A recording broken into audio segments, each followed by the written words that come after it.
Halo, assalamualaikum warahmatullahi wabarakatuh, Cinci, tuan dan puan yang ada di seluruh dunia. Kembali lagi bersama YouTube channel aku, Agung Prayoga. Nah, Cinci, tuan dan puan yang ada di seluruh dunia yang belum subscribe, aku ingatkan sekali lagi untuk silahkan di subscribe, di like, comment, and share kepada teman-teman kalian, kepada sosial media kalian, kepada kerabat, dan juga kepada keluarga kalian. Silahkan share sebanyak-banyaknya. Dan kali ini kita akan membahas suatu konten yang mungkin pembahasannya ini beda dari sebelumnya, karena kali ini kita akan membahas sesuatu hal yang sangat bisa dikatakan sungguh memacu adrenalin kita semuanya, karena ini adalah satu peristiwa yang tidak biasa. Bisa dikatakan tidak biasa karena ini jarang dimiliki oleh orang lain gitu guys. Nah, jadi kali ini kita akan membahas hal tersebut.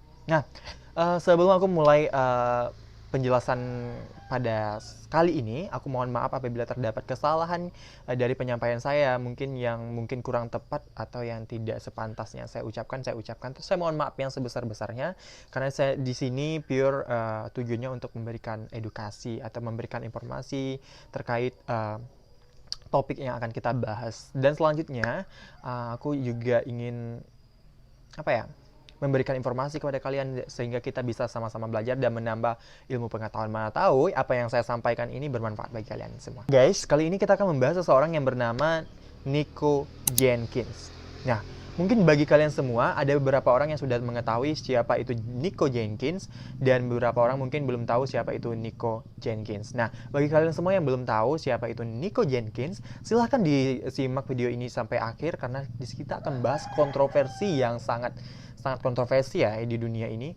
Nah, jadi bagi kalian semua yang belum tahu, silahkan ditonton video ini sampai akhir. Nah guys, Nico Jenkins adalah pria kelahiran 16 September tahun 1986. Ia ini adalah seorang pembunuh poya Amerika Serikat yang dihukum karena melakukan 4 pembunuhan guys di Omaha, Nebraska, Amerika Serikat. Nah, jadi ini Jenkins ini terkenal dengan perilakunya yang melakukan pembunuhan guys. Pembunuhan, dia selalu melakukan perbuatan-perbuatan yang melanggar ketentuan atau peraturan setempat gitu. Nah, jadi dia melakukan 4 pembunuhan di Omaha, Nebraska, dan itu dilakukannya itu sebulan setelah ia keluar dari penjara guys. Nah, jadi sebelum 4 pembunuhan tadi, dia juga telah masuk penjara nih guys. Masuk penjara karena pembajakan mobil yang dilakukannya pada umur 15 tahun. Bayangkan, 15 tahun aja beliau sudah melakukan pembajakan mobil yang tentunya melanggar ketentuan atau peraturan. Nah, ketika dia melakukan pembajakan mobil ini, dia dijerat hukuman guys, dan dia masuk penjara itu sekitar dari artikel yang saya dapat tadi itu sekitar 10 tahun lebih. Nah, sekitar 10 tahun lebih dia mendekam di penjara. Nah, kemudian ketika dia keluar dari penjara tersebut, lebih kurang 1 bulan, itu dia kembali melakukan kejahatan guys. Kejahatan, yakni melakukan 4 pembunuhan di Amerika Serikat. Nah guys, kemudian Nico Jenkins ini adalah kelahiran di Colorado, yang lahir dari pasangan David dan juga Lori Jenkins. Nah, jadi si David dan Lori Jenkins ini adalah orang tua dari Nico Jenkins ini guys. Nah, perlu kita ketahui bahwa dari artikel yang saya baca bahwa Nico Jenkins ini selama hidupnya itu guys, itu dipenuhi atau bergulir dengan sistem peradilan pidana, atau dapat kita katakan bahwa dia selalu bergulir dengan tindakan-tindakan pidana atau tindakan-tindakan yang seharusnya tidak dilakukan. Yang mungkin bahwa tindakan tersebut itu merupakan satu bentuk pelanggaran guys, pelanggaran di daerah dia atau di negara dia atau di tempat dia gitu. Nah, ini dapat saya informasi dari artikel yang saya baca bahwa pada umur 7 tahun saja si Nico Jenkins ini telah membawa pistol kaliber ke sekolah dasar guys, di sekolah dasarnya.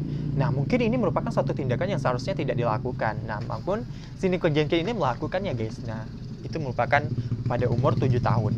Kemudian pada umur 11 tahun ia berhenti sekolah. Itu kalau saya tidak salah tadi bahwa itu dikarenakan adanya beberapa kekerasan atau ya mungkin seperti kekerasan yang telah terjadi, bahwa dia itu makanya dia berhenti sekolah gitu. Kemudian pada umur 13 tahun, si Nico Jenkins ini telah melakukan serangan-serangan, guys. Serangan-serangan yang lebih berbahaya dari umur 7 sampai 11 tahun tadi, gitu. Jadi serangan-serangan apa? Serangan-serangan seperti serangan pisau dan lain sebagainya. Yang ini tentunya berbahaya bagi orang-orang, guys. Nah, kemudian pada tahun 2003 seperti yang saya sebutkan pada awal tadi, bahwa dia pernah melakukan tindakan pembajakan mobil, guys. Nah, pembajakan mobil sehingga dia terjerat kepada penjara atau diberikan hukuman pada pengadilan setempat, dan dia diberikan hukuman atau dipenjara. Nah, di penjara pun dia melakukan kekerasan, guys. Dia melakukan kekerasan dan dia pernah menyerang penjaga penjaranya gitu.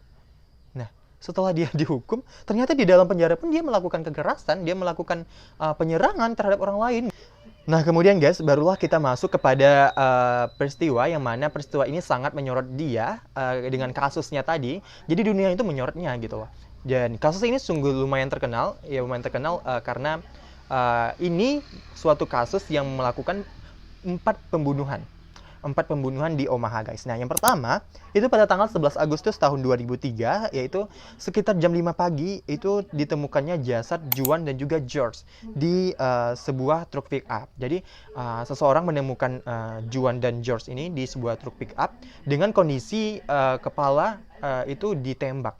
Jadi kayak ya bentuknya itu seperti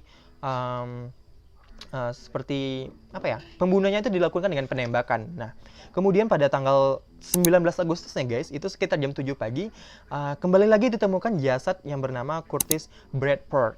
Nah, Curtis Bradford ini ditemukan di luar bagasinya, guys. Nah, sama halnya dengan yang pertama tadi, kondisinya juga seperti meninggal akibat ditembak, adanya penembakan. Nah, seperti itu. Kemudian pada tanggal 21 Agustusnya itu Andrea Kruger itu tewas juga.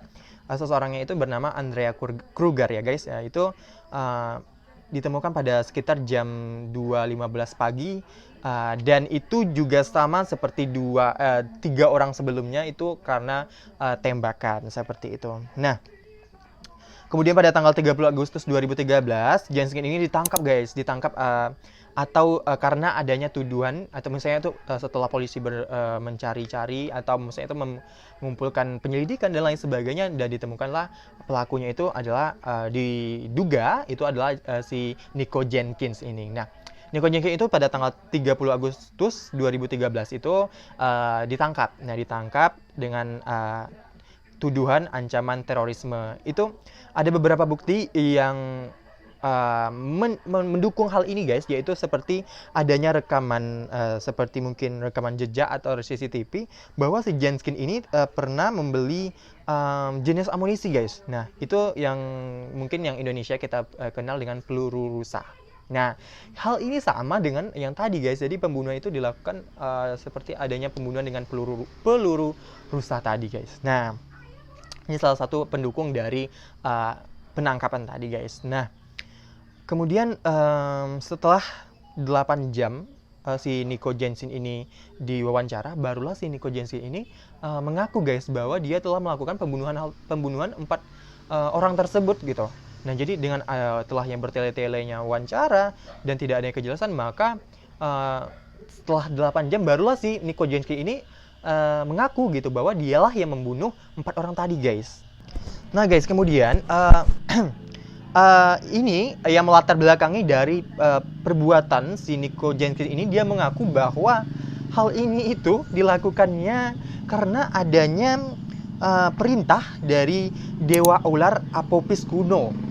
Nah, dan ini itu untuk melindungi kerajaan Apopis dengan dia melakukan kebrutalan yang biadab tadi, maka ini dipercayainya bakalan melindungi kerajaan Apopis, guys. Nah, itu yang membuatnya anehnya gitu, seperti itu. Dia beranggapan bahwa dia pernah bertemu dengan Dewa Apopis, dan dia diperintahkan oleh Dewa Apopis ini untuk melakukan pembrutalan, seperti itu. Pembrutalan dalam pembunuhan. Nah, ini sesuai dengan apa yang telah ia lakukan sebelum itu, bahwa dia pernah membuat apa ya, guys, ya, kayak tulisan atau ukiran di kendingnya itu angka 6, tapi karena dia mengukirnya di alat kaca, maka seperti itu terbalik gitu menjadi angka 9. Dan dia pernah ingin melakukan pembelahan lidahnya agar seperti mirip ular gitu. Jadi seperti dewa ular Apopis ini guys. Nah jadi dia itu kayak bisa dikatakan seperti ini, mungkin apakah benar dia memang bertemu dengan dewa Apopis ini atau enggak, ya kita nggak tahu gitu loh. Tapi yang dari keterangan dia, itulah dia terlatar belakangnya oleh perintah dari dewa Apopis ini. Nah jadi dia membuat lidahnya agar mirip ular karena dia ular supaya bisa seperti bukan menyerupai, mungkin lebih kepada keinginan dia untuk seperti bentuk lidah si ular gitu. Ular kan dewa ular Apopis ini gitu. Dan dia juga pernah melakukan tindakan yang mungkin di luar nalar manusia ya, atau ini seperti yang saya dengar bahwa ini saya masih kurang mengetahui apakah hal ini terjadi dilakukannya atau tidak terjadi, namun ini ada gitu loh. Maksudnya aku nggak tahu ini terjadi atau enggak, tapi ini memang ada. Dia pernah ingin memotong alat kelaminnya guys. Oh my god, ini gila banget, seriusan. Nah kemudian dengan adanya peristiwa atau kelainan yang dilakukan oleh Nico Jenkins ini guys, maka ini mendorong seorang pengadilan atau para pihak dari penangan Nico Jenkins ini untuk meminta seorang psikiatri untuk memeriksanya gitu. Kemudian si psikiatri ini menyimpulkan bahwa si Nico Jenkins ini memiliki gangguan kepribadian antisosial guys. Nah jadi dia itu kayak bentuk memiliki kepribadian yang antisosial gitu. Nah bisa kalian pikirkanlah bagaimana seseorang yang antisosial seperti itu. Nah dan pada saat persidangan pun berlangsung guys, membahas tentang perkara dia ini, dia itu juga bertindak menyebutkan bahwa dia itu bertindak di bawah komando dari si Apopis atau dewa Apopis ini gitu. Ini seperti membuat kelucuan dalam persidangan, namun ini memang memang disebutkan atau memang dia mengakui hal itu gitu. Dia melakukan semua itu, dari semua yang dia lakukan itu adalah bentuk dari komando atau perintah dari dewa Apopis ini gitu. Dewa Apopis, dan dia melakukannya untuk melindungi kerajaan Apopis. Nah, kemudian pada tanggal 16 April tahun 2012, Hakim Peter Battalion itu menyatakan bahwa si Nico Jenkins ini bersalah guys, dan dijadwalkan dihukum mati itu pada tanggal 11 Agustus tahun 2014. Namun ini sempat ditunda dengan batas waktu tanpa batas waktu setelah diadakannya sidang untuk menentukan apakah dia ini mampu memahami proses hukuman mati terhadapnya gitu. Nah jadi dia sempat hukuman matinya itu sempat ditunda dengan waktu yang tidak terbatas karena mengingat adanya persidangan untuk menentukan apakah dia ini mampu memahami proses hukuman mati yang diberikan kepadanya guys. Nah kemudian pada bulan Mei 2017 barulah si Nico Jenkins ini dihukum mati gitu. Nah jadi sekian cerita dari si Nico Jenkins ini, semoga bermanfaat. Ini kalau ada kesalahan saya mohon maaf yang sebesar-besarnya, karena ini saya dapatkan juga dari beberapa artikel yang bukan bahasa Indonesia, namun saya mencoba memahami dari artikel tersebut dan saya ucapkan dengan bahasa Indonesia. Jika terjadi kesalahan saya mohon maaf yang sebesar-besarnya, karena ini di luar kendali saya dan saya berusaha menyampaikan yang terbaik dan memberikan informasi kepada kalian semuanya. Semoga bermanfaat dan juga bisa membuat kita mengambil pelajaran dari situasi ini. Semoga kita terlindungi dari hal-hal yang berbahaya. Amin ya rabbal alamin. Sekian dan assalamualaikum warahmatullahi wabarakatuh.